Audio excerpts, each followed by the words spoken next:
Baik, semangat pagi. Assalamualaikum warahmatullahi wabarakatuh.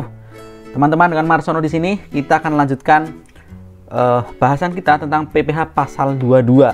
Nah, memang judulnya ini pendekatan SPT massa, tetapi kita tidak akan memakai pendekatan SPT massa, kita gunakan kerangka berpikirnya saja.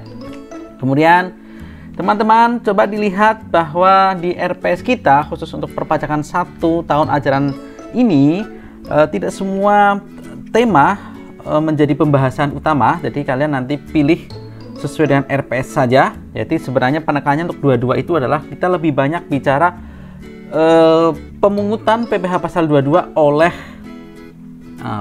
instansi pemerintah atau bendahara pemerintah ya. Jadi ada istilah pemotongan pemungutan. Nah, secara umum ya, PPh pasal 22 itu kita menyebutnya sebagai pemungutan PPh pasal 22, bukan pemotongan ya. Ini istilah yang secara umum. Kenapa seperti itu? Karena itu disebutkan di pasal 22 Undang-Undang PPh. Tapi sebenarnya ada perbedaan pemotongan pemungutan. Nanti kita bicarakan di kelas saja. Kita akan langsung melihat isi dari PPh pasal 22 ya. Mari kita lihat. Ya. PPh pasal 22 tentu saja ini ada di Undang-Undang PPh, pasalnya pasal 22 gitu. Ya, kemudian dalam pasal 22 itu disebutkan yang pertama, Menteri Keuangan dapat menetapkan satu bendahara pemerintah. Nah, maksud kata ini artinya bendahara pemerintah lah yang menjadi pemungut PPh pasal 22. Jadi, bendahara pemerintah untuk memungut pajak sehubungan dengan pembayaran atas penyerahan barang. Jadi, subjek pajaknya adalah bendahara pemerintah, subjek yang harus memungut ya, memungut PPh pasal 22 adalah pertama pemerintah. Apa yang dipungut? Yang dipungut adalah pembayaran. Pembayaran ini berarti atas apa? Atas penyerahan barang. Sorry ya. Jadi pembayaran atas penyerahan barang. Berarti ini dengan kata lain ketika pemerintah beli. Ya. Ketika pemerintah beli, dia membayar. Nah, pas bayar memungut pajak. Tuh, memungut pajak. Ya, secara simpel sih, secara teknis maknanya adalah ini memungut pajak itu adalah dia memotong pajak ya, secara teknis seperti itu. Oke, yang kedua, badan-badan tertentu. Nah, berarti badan-badan tertentu inilah yang menjadi pemungut pajak ya. Untuk memungut pajak apa? Untuk memungut pajak dari wajib pajak yang melakukan kegiatan di bidang impor atau kegiatan usaha di bidang lain.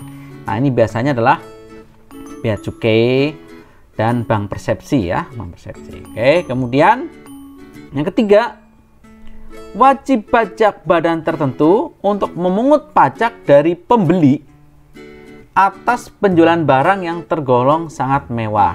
Jadi, ini wajib pajak badan tertentu ketika dia menjual, berarti atas penjualan ini, atas penjualan dia jual barang yang tergolong sangat mewah. Di antaranya itu adalah apartemen yang harganya sekian miliar gitu, misalkan 50 miliar gitu ya. Dan sebagainya gitu. Itu wajib pajak badan tersebut memungut PPh pasal 22. Nah, ini yang disiratkan dari bunyi PPh pasal 22, bunyi Undang-Undang PPh yaitu pasal 22 ayat 1. Oh, itu toh subjek pajaknya yang harus pemotongnya atau pemungut-pemungutnya seperti itu, gitu ya. Nah, tentu saja ada detail yang lain ya. Cuma ini menyirat, oh cara bacanya kayak gitu ya.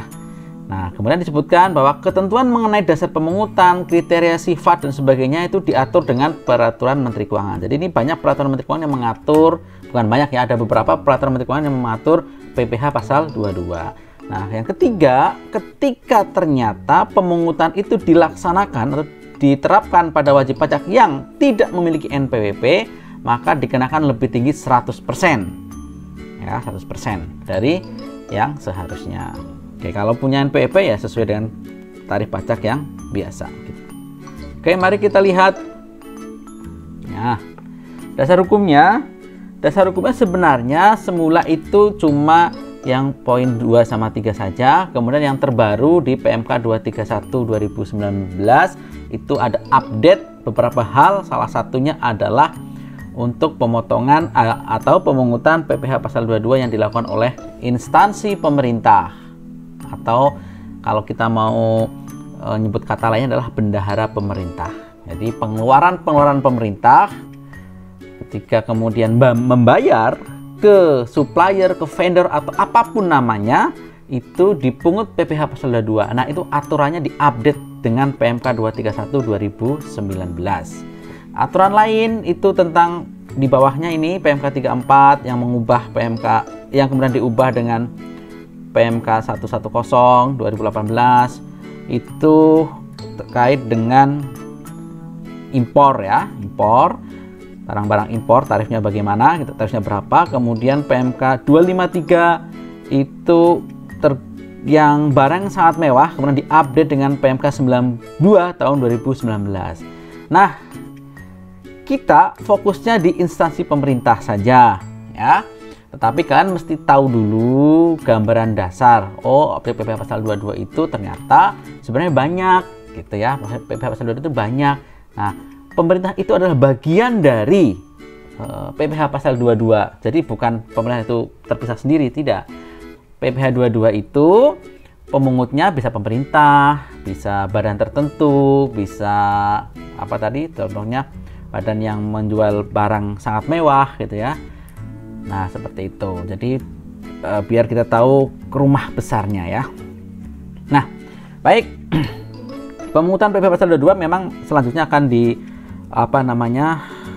ujungnya itu harus dituangkan di SPT. SPT itu sarana pertanggungjawaban ya. Nanti ini memang tidak dalam bahasan RPS, cuma kalian perlu tahu yang ingin saya sampaikan adalah ini subjek pajak atau pihak-pihak menjadi pemungut PPh pasal 22 ada 1 sampai 10 ya. Ini perinciannya. 1. Badan usaha tertentu, maksudnya adalah BUMN atau BUMN yang telah mengalami restrukturisasi atau badan usaha tertentu yang dimiliki oleh BUMN. Jadi BUMN ketika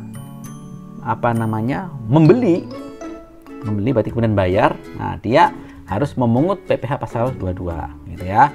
Badan usaha industri ini khusus untuk semen, kertas, baja, otomotif, farmasi atau obat ya.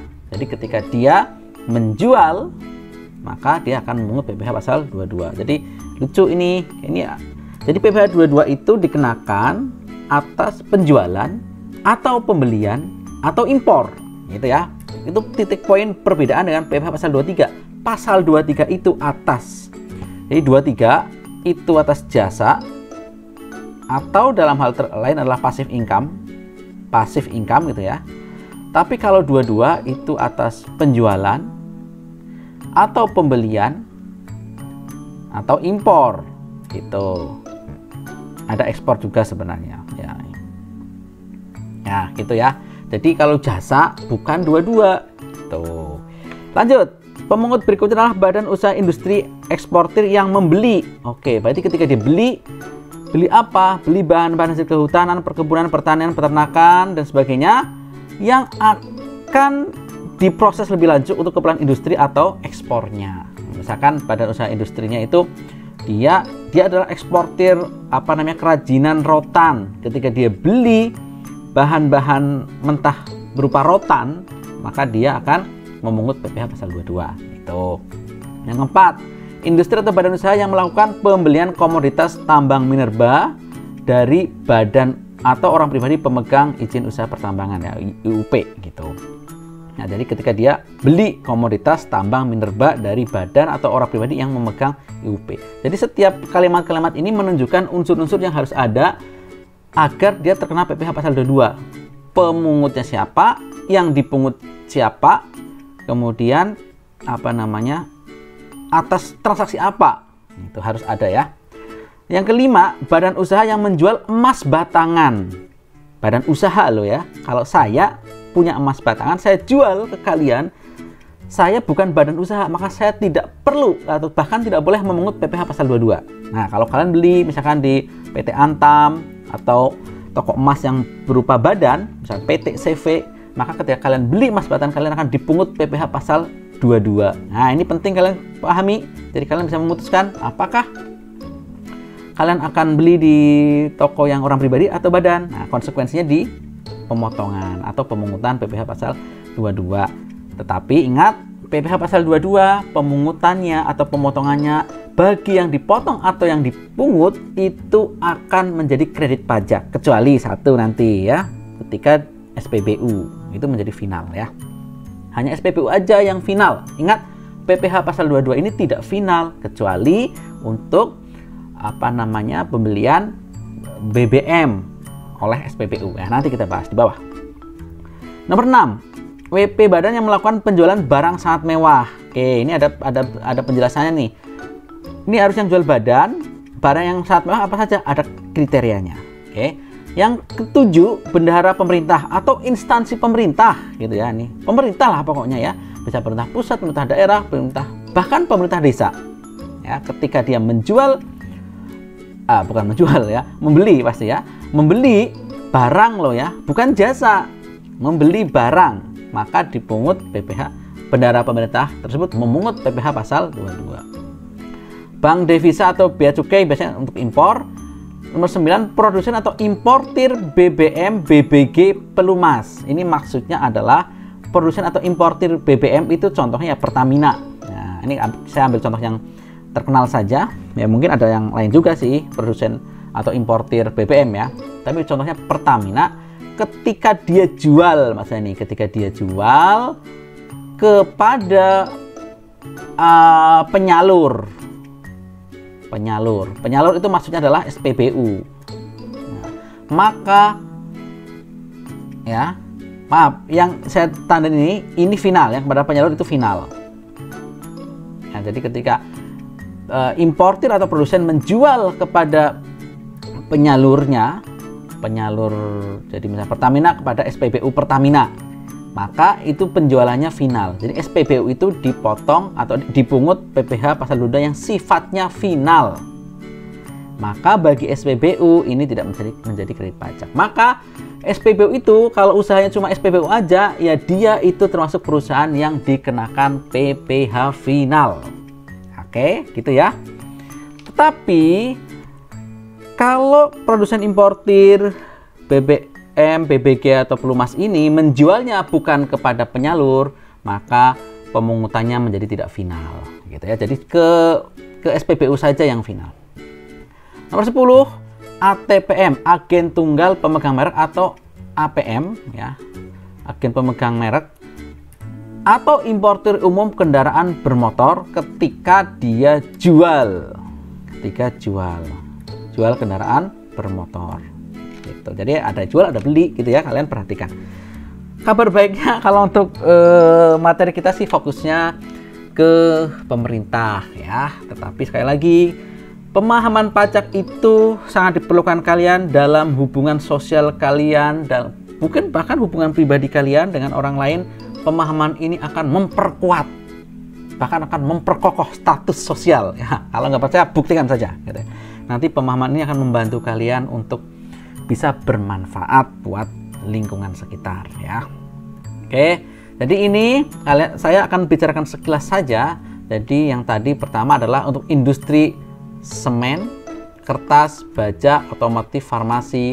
Ini tarif pajaknya silahkan dicermati. Objeknya itu kalau jual kepada distributor, hanya kepada distributor. Jadi kalau jualnya bukan kepada distributor, tidak kena PPh pasal 22 yang ini ya. Jadi industri semen, mana nih semen, industri semen jual kepada distributor semen, maka industri semen memungut PPh pasal 22 sebesar 0,5% kalikan DPP PPN. DPP maksudnya adalah nilai yang tanpa PPN, maksudnya kayak gitu ya. Oke, kalau dan seterusnya seperti itu. Kemudian eksportir bahan yang membeli bahan industri atau eksportir yang membeli bahan-bahan yang akan diolah kemudian untuk ekspor atau untuk industrinya ya, kenanya 0,25% ya. Kemudian industri yang yang melakukan pembelian komoditas minerba dari badan atau OP pemegang IUP, izin usaha pertambangan, itu 1,5% ya. Ingat ini kriterianya adalah dari badan atau OP pemegang IUP gitu. Penjualan barang sangat mewah, ternyata di sini ada pesawat terbang atau helikopter, kapal pesiar, rumah yang lebih dari 400 meter persegi atau lebih dari 30 miliar, apartemen yang lebih dari 30 miliar atau luas bangunannya lebih dari 150 meter persegi, kendaraan bermotor yang lebih dari 2 miliar atau kapasitas silindernya 3000 cc, lebih dari 3000 cc, atau yang lebih dari 300 juta ya, kendaraan bermotor roda 2 tadi, yang roda 4 ya, yang roda 2 lebih dari 300 juta harganya atau lebih dari 250 cc. Ingat, nah ini untuk pemahaman aja, untuk pengetahuan kalian aja, 1% itu untuk C dan D berarti rumah. Nah, rumah yang mewah ini ya, sangat mewah, itu cuma 1%. Kalau selain itu 5%. Ya. Ya, jadi kayak misalkan kapal, pesawat itu kenanya 5%. Itu yang jual harus badan itu ya. Oke, badan usaha tertentu itu contohnya BUMN sama BUMN restrukturisasi atau badan usaha yang dimiliki BUMN. Ini ada pokoknya setiap dia beli deh pokoknya. Ya, BUMN kalau beli alias dia bayar. Berarti barang ya, bayar barang. Itu dia akan memungut PPh pasal 2, tapi ada syarat-syaratnya ya. Jadi jumlahnya untuk yang lebih dari 10 juta. Kalau sampai dengan 10 juta nggak kena, nggak dipungut PPh 2. Kalau belinya BBM, BBG, pelumas, benda pos, air listrik, walaupun lebih dari 10 juta tidak kena juga. Oke. Nah, saya lewati dulu yang pemerintah, saya lompat dulu pemerintah nanti belakangan. Impor. Nah, atas impor, bank devisa atau bea cukai itu memungut PPh pasal 2 atau atas ekspor ya. Ini kalian ini saya tidak akan memaksa kalian untuk memahami ini semua, ini nice to know saja. Sekali lagi kita fokus ke PPh 22 untuk instansi pemerintah atau bendahara pemerintah. Tapi kalian bisa pahami, oh impor itu ada yang 10%, 7,5%, 0,5%, 2,5% dan seterusnya. Secara umum kalau mau simple biasanya kita menyebutkan kalau kita impor dengan importirnya itu ternyata punya angka pengenal impor. Angka pengenal impor itu biasanya hanya 2,5%. Kalau impor tanpa angka pengenal impor, kenanya 7,5%. Ini penyederhanaan. Teknisnya ya tidak seperti itu. Teknisnya itu lebih detail lagi, gitu ya. Nilai impornya itu adalah cost insurance freight atau CIF plus bea masuknya dan pungutan lainnya. PPN-nya belum termasuk. Jadi cuma CIF plus bea masuk, ya. Oke, saya tidak bahas itu. Nah, saya bahas dulu yang final ini. Kalau ada produsen atau importir BBM, BBG dan pelumas menjual BBM, BBG atau pelumas, itu tarifnya macam-macam, 0,25, 0,3, 0,3 gitu ya. Tetapi saya mau tekankan ketika penjualannya itu kepada Pertamina, kepada SPBU ya, ini sifatnya final. Saya tambahkan nih, ini saya pahamkan sekarang, saya paksakan untuk disampaikan sekarang karena itu akan kebawa di PPHOP atau badan ya. Jadi kalau ke SPBU itu final. Kalau ke SPBU final, walaupun SPBU-nya bukan Pertamina ya. Tetapi kalau bukan SPBU itu tidak final. Ya. SPBU dalam hal ini itu sebenarnya dianggap sebagai penyalur atau agen gitu ya. Ini sama juga, BBG juga sama. Kalau ke penyalur berarti ini contohnya adalah ya SPBG gitu ya. Pokoknya yang penyalur lah gitu ya, itu final. Tuh, jadi intinya SPBU atau SPBG itu dia terkena final ketika beli kepada produsen atau importir ini ya, BBM, BBG atau pelumas. Dampaknya apa? Dampaknya itu usaha SPBU atau penyalur BBM, BBG, pelumas itu termasuk usaha yang dikenakan PPh final. Gitu. Inilah satu-satunya PPh pasal 22 yang final. Yang lainnya tidak ada. Di PPh 22 itu nggak ada, kecuali yang ini. Oke, ini kemudian kalau ATPM atau EPM kendaraan bermotor, jual kendaraan bermotor di dalam negeri, itu kena 0,45%. Nah, yang terakhir, badan usaha yang menjual emas batangan, kalau jual emas batangan kita akan dipungut 0,45%. Kalau kita punya NPWP. Kalau nggak punya NPWP berapa? 0,9%. 100% lebih tinggi kan? Gitu. Ya, jadi lihat kalau mau membuktikan, lihat di websitenya PT Antam ya, logamulia.com, misalkan ada pajak 0,45%. Nah, ini kalau kita dipotong atau dipungut segini ya, ini akan menjadi kredit pajak kita di akhir tahun. Kalau kita menyampaikan SPT tahunan. Kalau kita nggak punya NPWP, kita akan dipungut 0,9%. Ya, ini kalian harus kuasai kan, nanti saya doakan kalian semua mampu dan sering beli emas batangan sebanyak-banyaknya ya. Oke. Baik. Oke. Nah, saya terakhir dan yang sebenarnya yang paling utama dari tema kita, fokusnya adalah kita di sini.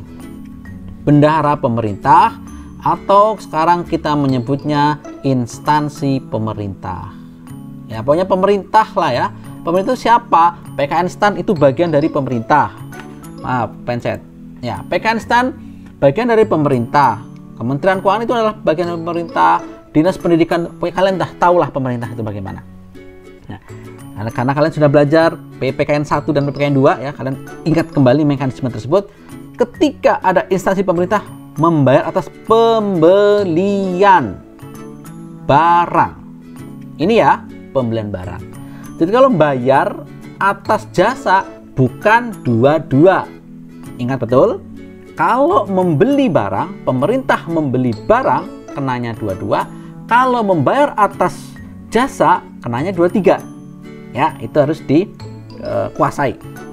Nah, intinya semua pembelian yang dilakukan oleh pemerintah itu terkena pemungutan PPh pasal 22. Jadi pemerintah memungut, dalam hal ini teknisnya adalah mengurangi jumlah yang akan dibayarkan. Gitu ya. Nah, yang dipungut berapa? Tarifnya adalah 1,5% dari harga beli.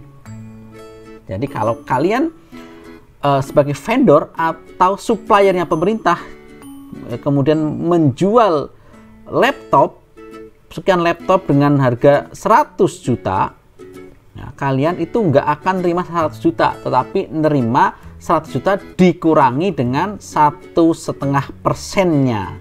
Dan ini 1,5% pemotongan atau pemungutan ini akan menjadi kredit pajak buat kita sebagai yang dipungut. Ya, itu maksudnya ya. Oke, hampir semua pembelian itu harus dipungut oleh pemerintah. Kecuali, nah maka kita hafalin saja atau kita pahami saja hal-hal yang tidak dipungut oleh pemerintah. 1. Kalau jumlahnya paling banyak 2 juta. Dan bukan pembayaran yang dipecah dari satu transaksi yang nilai sebenarnya 2 juta. Jadi maksudnya kalau tadi laptop 100 juta jelas kena PPh pasal 22 karena lebih dari 2 juta. Tetapi kalau laptop, bukan laptop, tab aja ya, tab harganya 2 juta. Ya nggak dipungut PPh 22 karena nggak lebih dari 2 juta. Tetapi kalau tabnya sebenarnya ada 10 unit, 2 kalikan 10 kali 20 juta, nah berarti lebih dari 2 juta sebenarnya. Maka itu kena PPh 22 walaupun kwitansinya dibikin 2 juta, 2 juta, 2 juta. Nah, itu cheating namanya ya, curang, nggak boleh. Jadi harus kena PPh 22 kalau jumlahnya lebih dari 2 juta. Oke ya. Yang kedua, sekarang kan kita pemerintah menggunakan kartu kredit pemerintah dalam pembayarannya. Nah, ini untuk alasan kemudahan, maka pembayaran menggunakan kartu kredit itu tidak dipungut PPh 22. Gitu. Ini karena menjadi sulit ya sudah nggak perlu dipungut PPh pasal 22. Berapapun jumlahnya mau beli 2 juta, 3 juta, 10 juta, kalau pakai kartu kredit pemerintah tidak dipungut PPh pasal 22. Yang ketiga yang tidak dipungut PPh pasal 22 adalah pembelian BBM, BBG, pelumas ya. Berapapun, mau beli 100 juta, 1 juta, 2 juta, selama beli untuk BBM, BBG, pelumas, berarti ini barang inilah yang membuat tidak dipungut PPh pasal 22. Oke. Termasuk juga benda pos serta pemakaian air dan listrik ya, beli air, beli listrik gitu ya. Tidak dipungut PPh 22. Kemudian pembelian barang menggunakan dana BOS. Oke, ini buat teman-teman yang punya saudara para guru di dinas pendidikan atau di sekolah-sekolah negeri ya. Kalau ada dana BOS, mereka menggunakan dana BOS, pemerintah menggunakan dana BOS, atau bendahara sekolah menggunakan dana BOS. Ini bendahara sekolah yang negeri ya, sekolah negeri, SMP negeri, SD negeri gitu ya, ada dana BOS, kemudian belanja barang, maka tidak perlu memungut PPh pasal 22. Ingat, tidak perlu memungut PPh pasal 22. Sayang, nggak usah dipungut PPh pasal 22. Karena apa? Karena memang tidak menjadi objek pemungutan, dikecualikan. Ya, sekali lagi, ini saya minta bantuan teman-teman semua. Dasar hukumnya ada di sini. Nah, ini dicek PMK-nya tadi yang saya sampaikan di depan.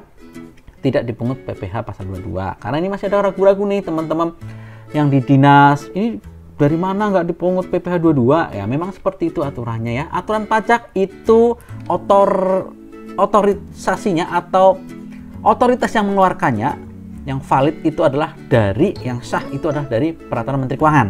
Ya, itu. Kemudian pembelian gabah dan atau beras oleh pemerintah juga tidak dipungut PPh pasal 22. Yang F sama G ini agak unik. Jadi begini, yang F misalkan, pembayaran kepada wajib pajak dengan surat keterangan PP 23 2018. Maksudnya kayak gini. Mungkin ada wajib pajak, rekanan pemerintah ya, wajib pajak. Oke. Kemudian ini pemerintah. Oke. Nah, pemerintah wajib pajak ini dia menjual tadi laptop, menjual laptop. Pemerintah membayar. Ya, bayar. Nah, pada saat ini dan harganya adalah 100 juta misalnya tadi ya, contohnya 100 juta. Maka pemerintah membayar 100 juta. Nah, ini seharusnya merupakan objek PPh pasal 22 ya. Tetapi ternyata wajib pajak di sini dia memiliki surat keterangan. Surat keterangan yang bunyinya adalah surat keterangan dari mana? Surat keterangan dari kantor pajak, kantor pelayanan pajak tempat dia terdaftar. Surat keterangannya mengatakan kayak gini. Kepala KPP ini menyatakan bahwa wajib pajak ini ya adalah wajib pajak yang tergolong wajib pajak yang memiliki peredaran usaha tertentu sebagaimana yang dimaksud dalam PP 23 gitu ya. Jadi bunyinya seperti itu. Maka kalau dia punya surat keterangan tersebut, si pemerintah, bendahara pemerintah atau instansi pemerintah tidak boleh memungut PPh 22. Dipungutnya adalah PPh final 0,5%. Ya. Sebentar. Oke. 0,5%. Ya. Jadi maksudnya adalah ketika ada wajib pajak bisa menunjukkan bahwa dia mempunyai surat keterangan PP 23 2018 itu artinya itu seperti identitas saya ini adalah wajib pajak yang harusnya kena 0,5%. Tolong jangan dipungut PPh 22. Pungutlah saya sesuai dengan atau potonglah saya sesuai dengan PP 23 2018 yang tarifnya 0,5% dan sifatnya final. Gitu. Jadi ketika lihat seperti itu, si pemerintah bilang, "Oke, kamu punya surat keterangan PP 23 2018, berarti nggak saya pungut PPh 22 ya. Saya ganti potong menjadi 0,5% yang merupakan final." Itu F ya. Kalau yang G, G mungkin sama juga seperti ini. Jadi ada WP jual laptop 100 juta kepada pemerintah. Pemerintah mau membayar, tetapi kemudian si wajib pajak menunjukkan adanya SKB, surat keterangan bebas pemotongan dan pemungutan pasal berapa misalkan ya. Kalau dia punya SKB itu misalkan dia punya SKB surat keterangan bebas pemotongan dan pemungutan PPh pasal 23 misalkan kayak gitu. PPh pasal 22 misalkan. Ada SKB seperti itu, maka sama lagi pemerintah juga nggak jadi motong.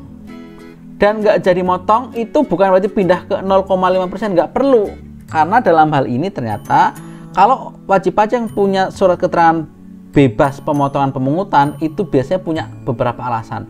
Bisa jadi dia itu perusahaan yang rugi atau perusahaannya itu diduga akan lebih bayar di akhir tahun. Nanti kalau dipotong pajak dan ini akan menjadi kredit pajak, itu menjadi balik lagi ke dia akan lebih bayar semakin besar. Jadi tidak perlu lebih bayar lebih besar, maka tidak usah dipotong atau dipungut gitu ya. Jadi yang G ini kasusnya adalah punya SKB surat keterangan bebas pemotongan dan pemungutan, maka tidak perlu dipotong atau dipungut. Udah bener-bener nggak dipotong dipungut, tidak usah ragu-ragu, itu memang seperti itu. Beda dengan F, kalau F punya surat keterangan PP23, itu artinya saya adalah objek pajak yang kena PP23, maka tolong potonglah sesuai dengan ketentuan di PP23 yang 0,5% kalikan omset. Ya, jadi diubah ke 0,5% kalau F. Kalau G benar-benar tidak dipotong. Ya, gitu. Baik, fokus kita ke bendahara pemerintah. Kenapa? Karena kalian itu diproyeksikan sebagai pengelola keuangan negara. Entah menjadi apapun, kalian tidak usah risaukan itu. Masa depan kalian itu Tuhan yang atur sedemikian rupa, yang terbaik terbaik menurut Tuhan untuk kalian. Nah, jadi tenang saja. Nah, salah satu kemungkinan tugas kalian adalah mengelola keuangan negara, mungkin menjadi bendahara. Ketika kalian membayar, oke, berarti ini dipungut PPh 22 apa enggak? Gitu ya. Oh ini lebih dari 2 juta dipungut PPh 22.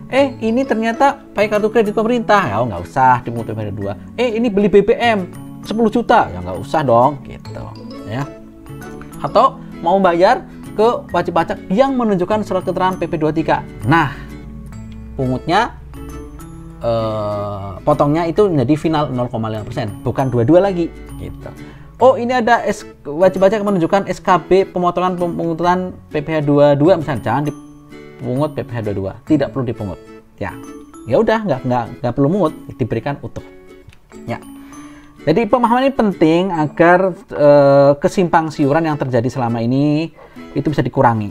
Ini kami dan saya pribadi berharap banyak dengan lulusan PKN STAN. Ya, ketika kalian lulus, kalian memahami ilmu ini dengan sebaik-baiknya, dan saya sebenarnya berinvestasi kepada kalian untuk pemahaman ini agar kalian bisa menggunakan pemahaman itu bermanfaat gitu ya. Jadi kalau kalian bisa memanfaatkan ilmu ini, saya akan sangat senang sekali.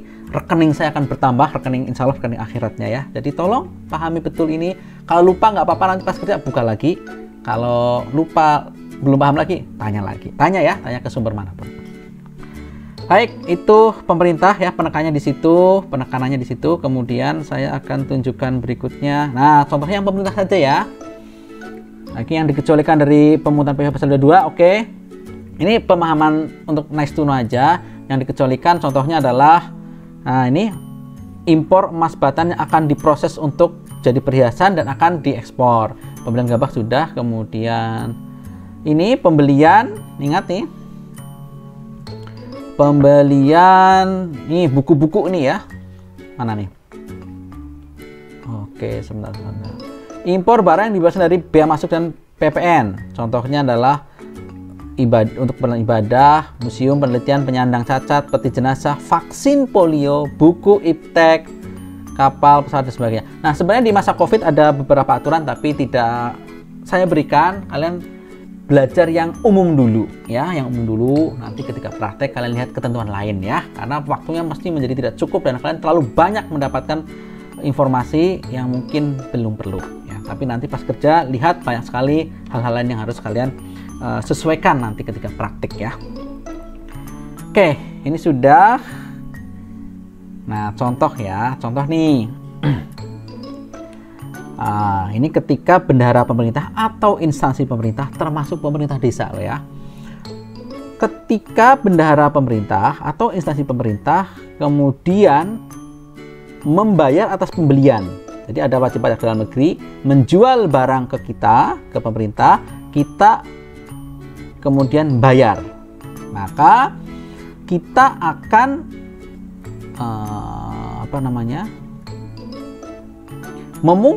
pas bayar ini kita sambil memungut PPh pasal 22 nih, memungut PPh pasal 22. Artinya yang disetorkan atau dikasihkan kepada wajib pajak dalam negeri, yang dikasihkan kepada wajib pajak dalam negeri tadi sebagai ini vendor atau supplier atau penjual itu dikurangi dengan PPh pasal 22. Ini kalau tidak ada SK surat keterangan PP23 atau tidak ada SKP atau surat keterangan bebas pemotongan dan pemungutan. Nah, bendahara pemerintah nanti setor ke kas negara melalui billing system. Ya, itu mekanismenya. Oke. Ini SSP zaman dulu ya, kita lewatin aja. Sekarang kita lihat contohnya. Nih. 1 Juli 2016, Bendahara Pemerintah Kota Depok melakukan kontrak dengan CV Tahu untuk membeli meja kursi kantor senilai 500 juta. Ditambah PPN 50 juta. Apakah ada aspek PPh 22? Ya jelas ada, wong ini kita lagi bahas PPh 22, tetapi kalau ini terpisah soalnya, kalian harus lihat apakah ini pemerintah nih pemotong atau pemungutnya. Oke, apakah ini pemberian jasa atau pembelian barang atau kita membayar atas jasa? Oh, barang. Oh, barang berarti 22. Gitu caranya ya. Oh, beli barang. Ya, gitu. Berarti 22. Kalau bayar atas jasa biasanya 23. Nah, itu pun dilihat ya. Jasa ini kan badan. Kalau OP 21. Ya ini tetap diingat-ingat ya. Tetap diingat-ingat. Berapa besarnya PPh terutang? Besarnya PPh terutang. Nah, kalau benaran pemerintah itu dia memungut PPh pasal 22 pasti 1,5%. Kali berapa? Kali dasar pengenaan pajaknya yang nilai brutonya itu 500 juta yang tanpa PPN. Jadi bukan 550 tapi kalikan 500 juta. Nah, itu yang dipungut. Tuh, jadi jawabannya ini 1,5% kalikan 500 juta sama dengan 7,5 juta. Nah, biasanya CV itu sudah ber-NPWP. Jadi ya, tapi kalau suatu saat ada kondisi dia tidak ber-NPWP, maka lebih besar 100%. Gitu ya. Ya, itu penekanan kami ada di situ ketika instansi pemerintah memungut PPh 22. Ya, jadi kuasai betul hal tersebut. Ingat teman-teman ya. Ini akan sangat dekat dengan kehidupan pribadi bahkan kehidupan karir kalian semua. Jadi ketika kalian menjadi bagian dari pemerintah, kalian kemudian memungut PPh 22, kadang-kadang juga memotong PPh 23, kemudian memotong PPh 21 dan sebagainya. Ya, maka di slide berikutnya yang 7C, 7C itu berapa itu? Pertemuan yang 7 nih sekarang ini, yang bagian C saya memberikan gambaran dari PMK yang terbaru itu kewajiban instansi pemerintah. Oh, dia harus memotong 21. Ya, memungut 22, memotong 23 gitu ya. Bahkan 26 dan pasal 15. Pasal 15 waktunya tidak cukup, tidak dimasukkan di RPS. Baik teman-teman semua, ini adalah ujung dari seluruh materi kita sampai dengan UTS. Saya mendoakan kalian semua sukses dan mendapatkan yang terbaik dan punya pemahaman yang memadai ketika kalian berada di lingkungan yang sesungguhnya, dimanapun itu, bisa di instansi pemerintah ataupun dimanapun, saya tidak peduli. Yang penting kalian bisa memanfaatkan apa yang kalian dapatkan. Tentu saja harapannya sesuai dengan tujuan keberadaan PKN STAN adalah mencetak ASN-ASN yang handal, berintegritas tinggi. Oke, sukses selalu. Terima kasih, tetap semangat. Assalamualaikum warahmatullahi wabarakatuh.